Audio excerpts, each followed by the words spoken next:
ओम शांति। 10 अप्रैल 2024 के ईश्वरीय महावाक्य हैं।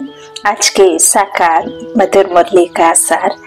मीठी मीठी प्यारी प्यारी श्री बाबा ने कहा, मीठे बच्चे, बाप के पास तुम रिफ्रेश होने आते हो। यहाँ तुम्हें दुनियावी वाइब्रेशन से दूर सत्य का सच्चा संग मिलता है। प्रश्न, बाबा बच्चों की उन्नति के लिए सदा कौन सी एक राय देते हैं? उत्तर में बाबा ने कहा, मीठे बच्चे, कभी भी आपस में संसारी झरमोई जगमोई की बातें नहीं करो। कोई सुनाता है तो सुनी अनसुनी कर दो। एक कान से सुनो, दूसरे में होल होता है, निकाल दो। लेकिन एक सत्य बाप की बातें सुनकर निकालना नहीं है, उसे भर लेना है। अच्छे बच्चे अपने सर्विस की ड्यूटी पूरी कर बाबा की याद में मस्त रहते हैं, परंतु कई बच्चे फालतू व्यर्थ बातें बहुत खुशी से सुनाते हैं। इसमें बहुत समय बर्बाद जाता है, फिर उन्नति नहीं होती। मुरली सुनने कह दो तो 1000 तरह के एक्सक्यूज दे देंगे, 20 मिनट का समय नहीं निकाल पाएंगे। और फोन आ जाए किसी का तो 2-2 मिनट करके 2 घंटे हो जाएंगे, पता ही नहीं चलेगा। लेकिन 20 मिनट की मुरली, बाबा की पढ़ाई, बाबा की बातें, बाबा से बातें, बाबा की याद, ये नहीं होता। बाकी दुनिया में जिससे कोई संबंध नहीं, जिसका कोई हमारे जीवन में आना नहीं, उसके बारे में सोचना, उसके बारे में बातें करना, उसका मनन चिंतन करना बहुत कर लेंगे, बहुत समय दे देंगे, लेकिन बाबा के लिए समय नहीं। तो बाबा कहते इसमें बहुत समय बर्बाद जाता है, फिर उन्नति नहीं होती। ओम शांति। डबल ओम शांति कहें तो भी राइट है। बच्चों को अर्थ तो समझा दिया है। मैं हूँ आत्मा, शांत स्वरूप। जब मेरा धर्म है ही शांत, तो फिर जंगलों आदि में भटकने से शांति नहीं मिल सकती। बाप कहते हैं, मैं भी शांत स्वरूप हूँ। यह तो बहुत सहज है, परंतु माया की लड़ाई होने के कारण थोड़ी डिफिकल्टी होती है। यह सब बच्चे जानते हैं कि सिवाय बेहद के बाप के यह ज्ञान कोई दे न सके। ज्ञान सागर एक ही बाप है। देहधारियों को ज्ञान का सागर कभी नहीं कहा जाता, कभी कहा भी जा सकता नहीं। बाबा कहते कभी नहीं कह सकते, क्योंकि वो तो जन्म मरण में आते, शरीर रूपी पिता शरीर लेते, एक बदलते, कर्म करते, तो कर्म अकर्म होता तो सुखी रहते, जब कर्म विकर्म बन जाता तो वापस से तो दुखी हो जाते, क्योंकि विकर्म करने शुरू हो जाते, देह भान में आ जाते हैं, मैंपन में आ जाते हैं, मैं आत्मा हूँ ये भूल जाते हैं, मैं शरीर हूँ इसमें आ जाते हैं। अब वह शरीरी परमपिता परमात्मा जब इस दुनिया में जन्म मरण में नहीं आते तो कर्म भी नहीं करते, तो कर्म भी कर्म नहीं बनता। दुर्गति सदगति में कोई उनको जाने की जरूरत नहीं, वो है ही एवर पे। और बाबा कहते यदि मैं भी आ जाऊं जन्म मरण में, फिर तुम बच्चों को ये जो ड्रामा में पार्ट है, या जो बच्चे भी होते हैं भिखारी बनते हैं, नई दुनिया से पुरानी से नई बनाएगा कौन? हाँ, तो नहीं तो बाबा ही बनाएंगे, पुरानी भल रावण बनाता है, लेकिन फिर ड्रामा कैसा होगा? तो बाबा कहते इसीलिए मैं जो हूँ निराकार, मेरा एक ही नाम है, क्योंकि मेरा शरीर नहीं, भल लेते हैं ब्रह्मा तन का आधार, लेकिन उनका नाम फिर भी शिव ही होता, क्योंकि वो तो पराये तन में आते हैं ना। तो इसी तरह से बाबा कहते हैं शांत तुम्हारी आत्मा है, मैं तो हूँ ही शांति का सागर। तो कितना सहज है बाबा कहते हैं। फिर भी बाबा कहते यह सब बच्चे जानते हैं कि सिवाय बेहद के बाप के यह ज्ञान कोई दे ना सके। ज्ञान सागर एक ही बाप है, देहधारियों को ज्ञान का सागर कभी नहीं कहा जा सकता। रचयिता ही रचना के आदि मध्य अंत को ज्ञान अंत का ज्ञान देते हैं। अब तुमको भी ज्ञान मिला तो तुम भी बाप समान ज्ञान सागर बन गए हो, लेकिन वो भी नंबरवार पुरुषार्थ अनुसार, नंबरवार याद अनुसार। तो बाबा कहते वह तुम बच्चों को मिल रहा है। कई अच्छे अनन्य बच्चे भी भूल जाते हैं क्योंकि बाप की याद पारे मिसल है। स्कूल में तो जरूर नंबरवार होंगे ना, नंबर हमेशा स्कूल के गिने जाते हैं। सतयुग में कभी नंबर नहीं गिना जाता। यह स्कूल है, इसे समझने में भी बड़ी बुद्धि चाहिए। आधा कल्प होती है भक्ति, फिर भक्ति के बाद ज्ञान सागर आते हैं ज्ञान देने। भक्ति मार्ग वाले कब ज्ञान दे न सके क्योंकि सब देहधारी हैं। ऐसे नहीं कहेंगे शिव बाबा भक्ति करते हैं। वह किसकी भक्ति करेंगे? एक ही बाप है जिसको देह नहीं है, वह किसकी भक्ति नहीं करते। बाकी जो देहधारी हैं वह सब भक्ति करते हैं, है ना। भक्ति अर्थात बाबा कहते हैं देखो भक्त कौन है? जो याद करता है। भगवान कौन है? जिसे याद करते हैं। तो भगवान को भी भक्त देखो कैसे कैसे याद करते हैं। कोई मूर्तियों में ढूंढता है, कोई तीर्थों पे ढूंढते हैं, कोई गुरुओं में ढूंढता है, कोई कैसे, लेकिन बाप कहता है मैं ना तो मूर्तियों में हूँ, ना ही हद के गुरुओं में हूँ, और ना ही मैं किसी ठिक्कर पित्तर में हूँ, है ना। मैं तो हूँ ही निराकार, एक परम आत्मा। जो बाबा कहते हैं तुम आत्मा के समान ही है। तो मैं हूँ परम पिता परमात्मा, तुम सर्व आत्माओं का बाप। तो बाबा कहते हैं इस तरह फिर भक्ति के बाद ज्ञान सागर आते हैं ज्ञान देने। भक्ति मार्ग वाले कब ज्ञान नहीं दे सकते बाबा कहते हैं क्योंकि वो भक्ति करेंगे, है ना। तो बाबा कहते ज्ञान सागर आते हैं। अब भक्ति मार्ग वाले कैसे देंगे? सब देहधारी हैं, ऐसे नहीं कहेंगे कि शिव बाबा भक्ति करते हैं। वह तो भक्ति किसकी करेंगे, है ना। वो खुद ही भगवान है, वो किसकी भक्ति करेंगे? एक ही बाप है जिसको देह नहीं है, वह किसकी भक्ति नहीं करते। बाकी जो देहधारी हैं वह सब भक्ति करते हैं क्योंकि रचना है ना, रचता को याद करते हैं। रचना है, रचयिता है एक बाप। बाकी इन आंखों से जो कुछ भी, जितने भी दूर जा रही है तुम्हारी दृष्टि, इन स्थूल नेत्रों से हम जो कुछ भी देखते हैं वह सब बाबा कहते हैं क्या है? इन आंखों से जो भी देखा जाता है चित्र आदि, वह सब है रचना। यह बातें घड़ी घड़ी भूल जाती हैं।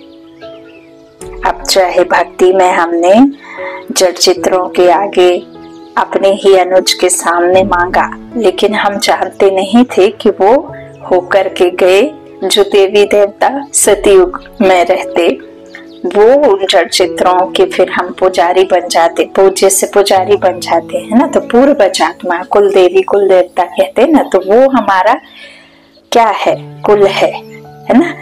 बाबा कहते अब उसे भूले तो तुम खुद को भारतवासी कहने लगे, तुम खुद को हिंदुस्तानी कहने लगे, जबकि हिंदुस्तानी नहीं तुम्हारा तो भारत है ना। देवी कुल था तुम्हारा, अब नहीं है, अब वापस बन रहा है।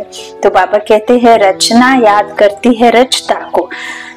तो इस तरह रचयिता है एक बाप। बाकी इन आंखों से जो भी हम देखते हैं वह सब रचना है। यह बातें हम घड़ी घड़ी भूल जाते, फिर बाप आकर हमें याद दिलाते हैं।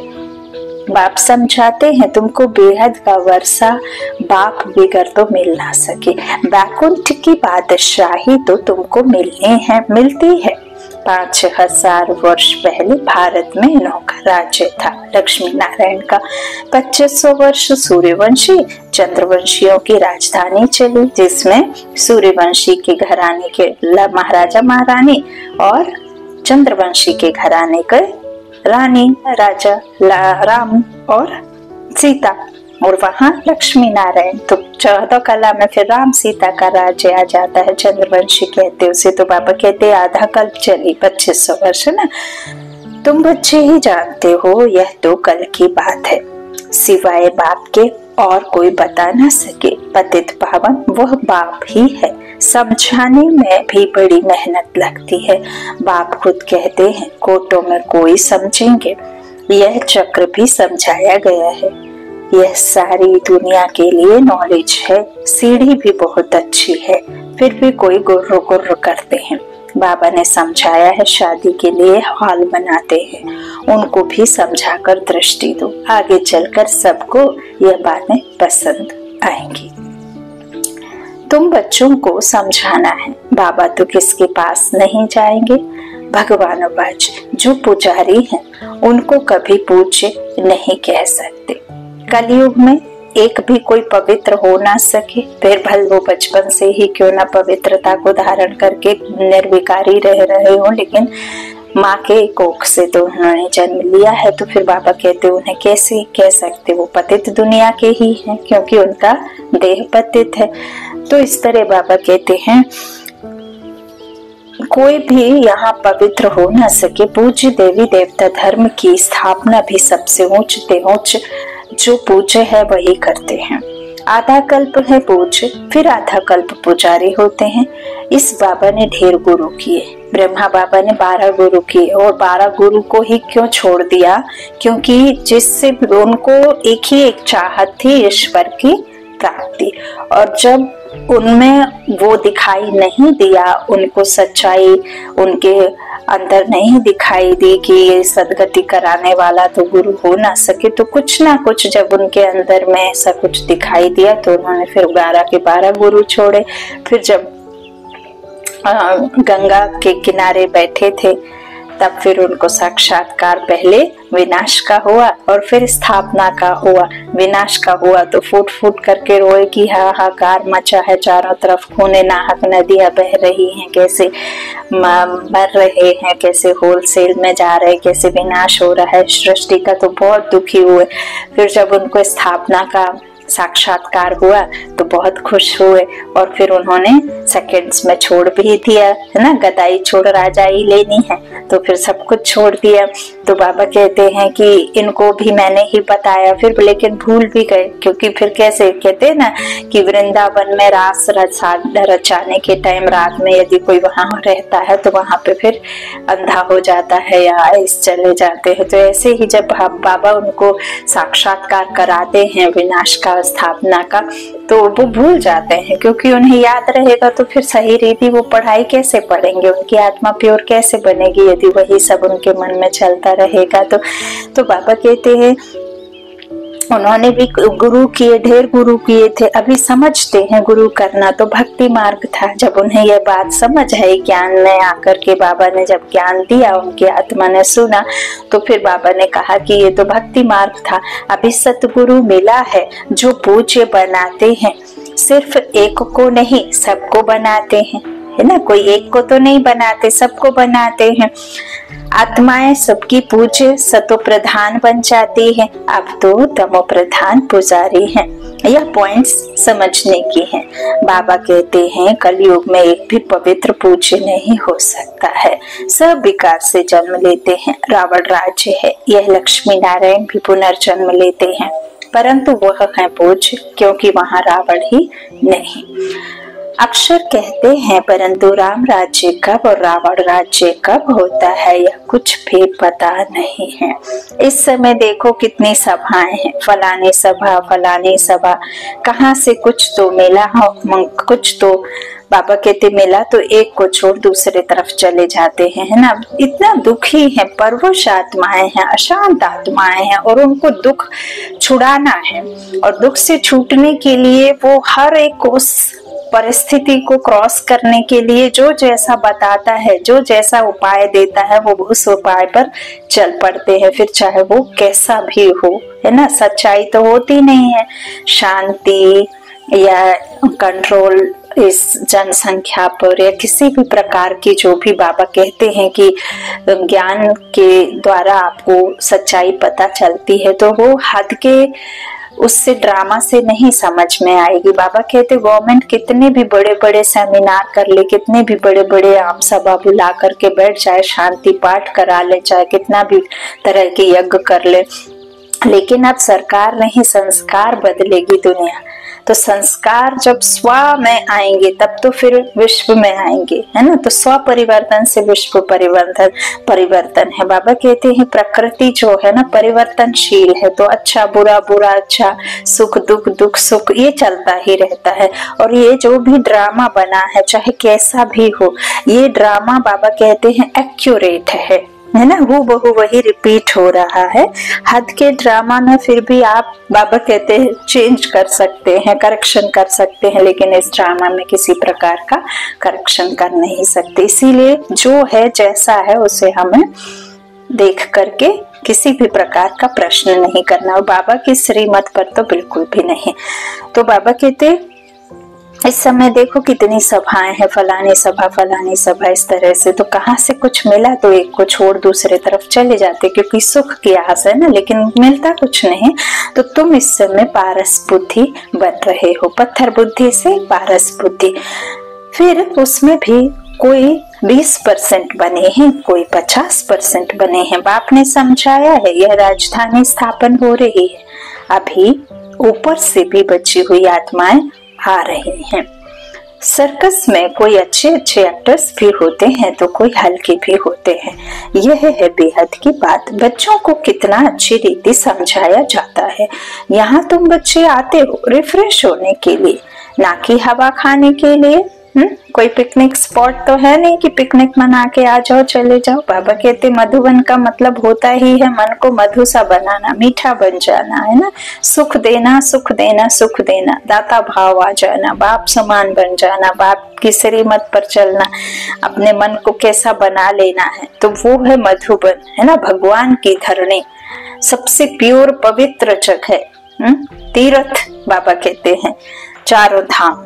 तो बाबा कहते इस तरह से वहां जाना कोई हवा खाने के लिए नहीं, कोई पाथर बुद्धि को ले आते हैं तो वह दुनियावी वाइब्रेशन में रहते हैं, भल चले जाते हैं। अभी तुम बच्चे बात की श्रीमत से माया पर विजय प्राप्त करते हो। माया घड़ी घड़ी तुम्हारी बुद्धि को भगा देती है।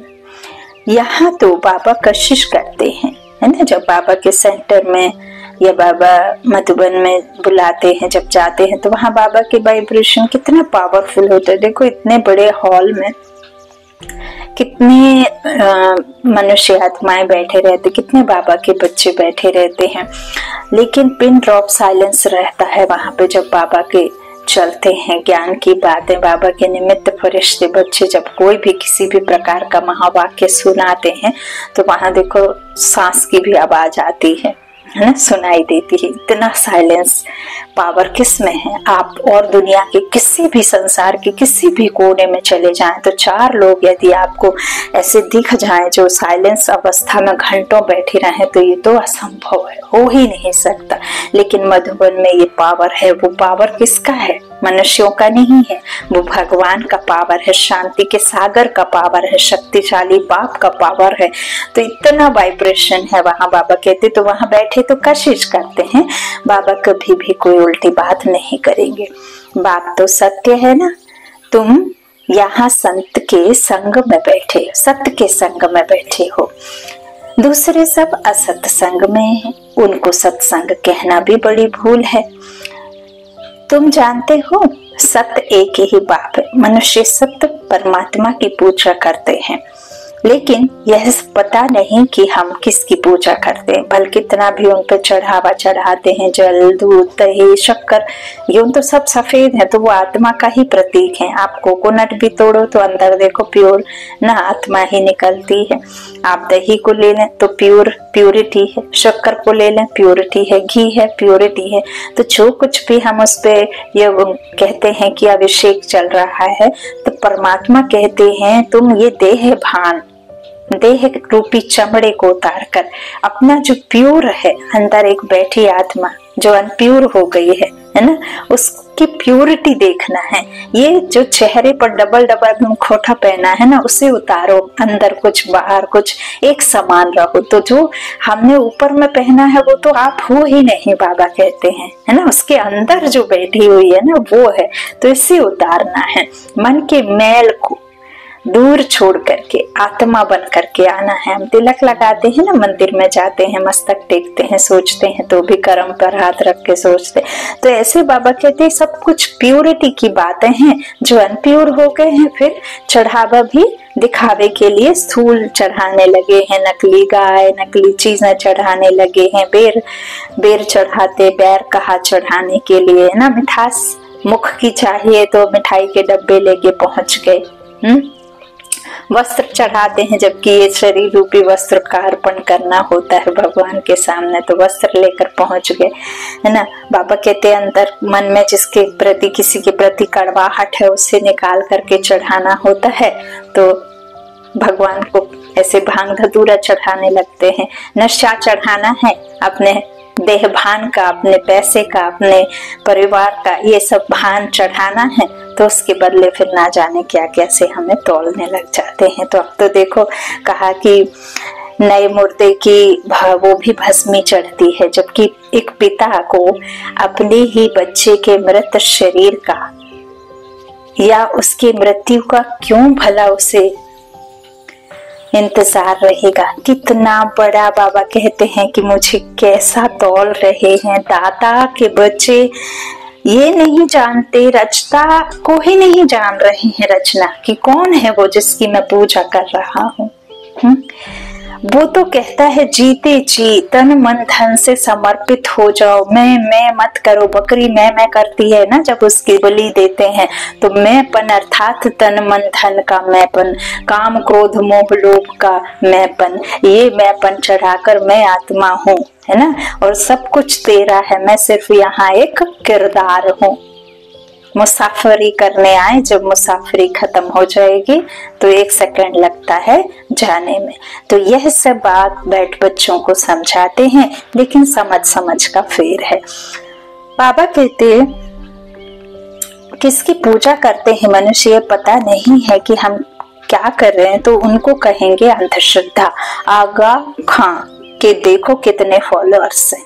वे जब कहाँ जाते हैं तो उनको बहुत भेंटा मिलती है। हीरो में वजन करते हैं, नहीं तो हीरो में वजन कभी किया नहीं जा सकता। सतयुग में हीरे जवाहर तो तुम्हारे लिए जैसे पत्थर हैं जो मकानों में लगाते हैं। यहाँ कोई ऐसा नहीं है जिसको हीरो का दान मिले। मनुष्यों के पास बहुत पैसे हैं इसलिए दान करते हैं, परंतु वह दान पाप आत्माओं को करने कारण देने वाले पर भी चढ़ता है। अजामिल जैसी पाप आत्माएं बन पड़ते हैं। यह भगवान बैठ समझाते हैं, ना कि मनुष्य। इसलिए बाबा ने कहा था तुम्हारे जो चित्र हैं उन पर हमेशा लिखा हुआ हो भगवान बाज। हमेशा लिखो त्रिमूर्ति शिव भगवान बाज, है ना। आप अपना ही लिख देंगे तो फिर मनुष्य समझेंगे कि ये अपनी खुद की मत पे चल रहे हैं, जबकि भगवान कहते हैं कि मेरी मत है श्री मत। तो फिर श्री परमपिता परमात्मा का नाम आना चाहिए ना। तो बाबा कहते भगवान बाज हमेशा लिखो, त्रिमूर्ति शिव भगवान बाज। सिर्फ भगवान कहने से भी मनुष्य मूंझेंगे, क्योंकि अनेकानेक चुन लिए हैं। भगवान तो है निराकार, इसलिए त्रिमूर्ति जरूर लिखना है। उसमें सिर्फ शिव बाबा नहीं है, ब्रह्मा विष्णु शंकर तीनों ही नाम है। जब शिव आए हैं ना तो फिर इनकी रचना भी करी ना। ब्रह्मा द्वारा स्थापना का कार्य चल रहा है, विष्णु द्वारा पालना होगी और शंकर द्वारा विनाश। और शिव परमात्मा तो है ही विनाश के लिए और स्थापना के कार्य के लिए निमित्त। बाबा ने फिर ये त्रिमूर्ति की रचना की है, तो रचता बाप है ना। बाकी ये त्रिमूर्ति शिव बाबा कहते हैं कि आप आने के बाद ही इनकी रचना रचता बाप करता है, फिर ज्ञान देते हैं। अच्छा, तो बाबा कहते ब्रह्मा देवता नमः, फिर उनको गुरु भी कहते हैं। शिव शंकर एक कह देते हैं। अब शंकर कैसे ज्ञान देंगे? अमर कथा भी है। तुम सब पार्वतियां हो, बाप तुम सब बच्चों को आत्मा समझ ज्ञान देते हैं। भक्ति का फल भगवान ही देते हैं। एक शिव बाबा है, ईश्वर भगवान आदि भी नहीं है। शिव बाबा अक्षर बहुत मीठा है। बाप खुद कहते हैं मीठे बच्चों, तो बाबा हुआ ना। बाप समझाते हैं आत्माओं में ही संस्कार भरे जाते हैं। आत्मा निर्लेप नहीं है। लेप छेप दुख सुख आत्मा इस देह के द्वारा ही भोगती है। कर्म विकर्म आत्मा देह के सहारे ही करती है। आधार भी शरीर ही है भगवान के पास पहुंचने का। देह छूटी फिर परमात्मा के पास, भगवान के पास जाने का कोई रास्ता, कोई भी तरीका नहीं है। बाबा कहते आत्मा निर्लेप नहीं है, निर्लेप होती तो पतित क्यों बनती। जरूर लेप छिप लगता है तब तो पतित बनती है। कहते भी हैं भ्रष्टाचारी, देवताएं हैं श्रेष्ठाचारी, उन्हों की महिमा गाते हैं। आप सर्वगुण संपन्न हो, हम नीच पापी हैं, इसलिए अपने को देवता कह नहीं सकते हैं। पर वो भूले बैठे हैं, अब बाप बैठ मनुष्यों को देवता बनाते हैं। गुरु नानक की भी ग्रंथ में महिमा है। सिख लोग कहते हैं सत श्री अकाल, जो अकाल मूर्त है वही सच्चा सतगुरु है, तो उस एक को ही मानना चाहिए। कहते एक है, करते फिर दूसरा है। अर्थ कुछ भी जानते नहीं है। अब बाप जो सतगुरु है, अकाल है, वह खुद बैठ समझाते हैं। तुम्हारे में भी नंबरवार हैं, सम्मुख बैठे हैं तो भी कुछ नहीं समझते हैं।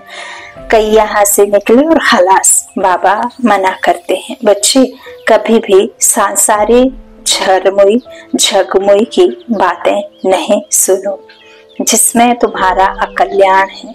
कई तो बहुत खुशी से ऐसी बातें सुनते और सुनाते हैं, बाप के महावाक्य भूल जाते हैं। वास्तव में जो अच्छे बच्चे हैं वह अपनी सर्विस की ड्यूटी बजाकर फिर अपनी मस्ती में रहते हैं। बाबा ने समझाया है श्री कृष्ण और कृष्ण का बड़ा अच्छा संबंध है। श्री कृष्ण और कृष्ण का संबंध जो बाबा कहते हैं, तो श्री कृष्ण की राजाई होती है ना, लक्ष्मी नारायण बाद में नाम पड़ता है। बैकुंठ कहने से झट श्री कृष्ण याद आएगा, लक्ष्मी नारायण भी याद नहीं आते हैं, क्योंकि छोटा बच्चा श्री कृष्ण है, छोटा बच्चा पवित्र होता है। तुमने यह भी साक्षात्कार किया है, बच्चे कैसे जन्म लेते हैं। नर्स खड़ी रहती है, झट उठाया संभाला। बचपन, युवा, वृद्ध, अलग अलग पाठ बजता है। जो हुआ सो ड्रामा, उनमें कुछ भी संकल्प नहीं चलते। यह तो ड्रामा बना हुआ है ना। अब हमारा भी पाठ बज रहा है ड्रामा के प्लान अनुसार। माया की भी प्रविष्टता होती है और बाप की भी प्रविष्टता होती है। कोई बाप की मत पर चलते हैं, कोई रावण की मत पर। रावण क्या चीज है, कभी देखा है? देखा है क्या? सिर्फ चित्र देखते हो। शिव बाबा का तो फिर यह रूप है, रावण का क्या रूप है? 5 विकार रूपी भूत जब आकर प्रवेश करते हैं तब रावण कहा जाता है। यह है भूतों की दुनिया, असुरों की दुनिया। तुम जानते हो हमारी आत्मा अब सुधरती जा रही है। यहाँ तो शरीर भी आसुरी है।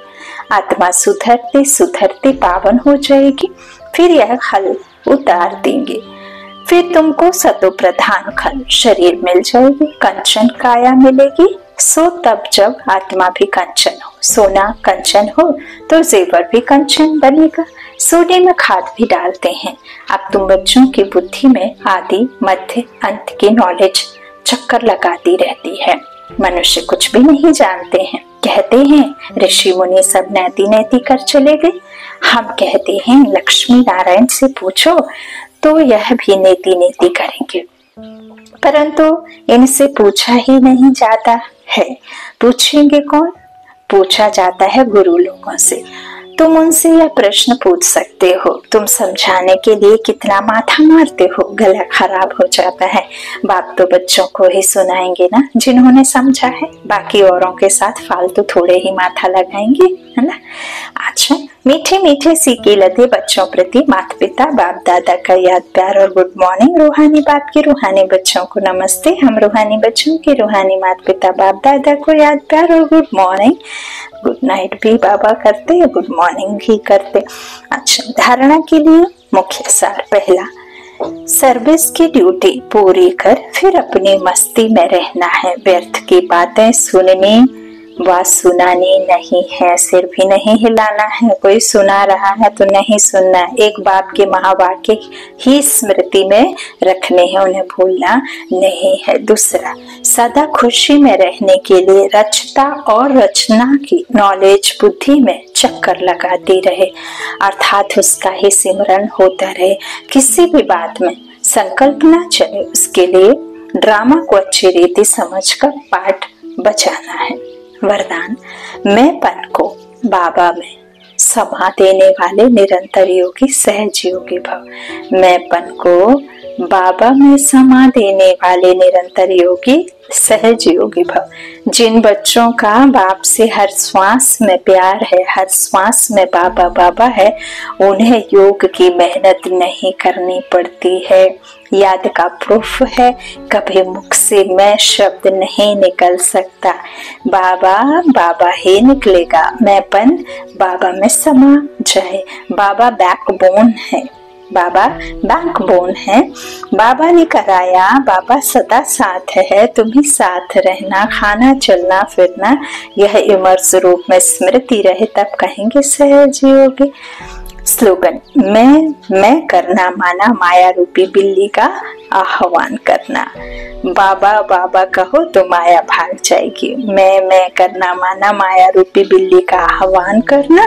बाबा बाबा कहो तो माया भाग जाएगी। अच्छा, ओम शांति। शुक्रिया बाबा, शुक्रिया शुक्रिया बाबा बाबा बाबा।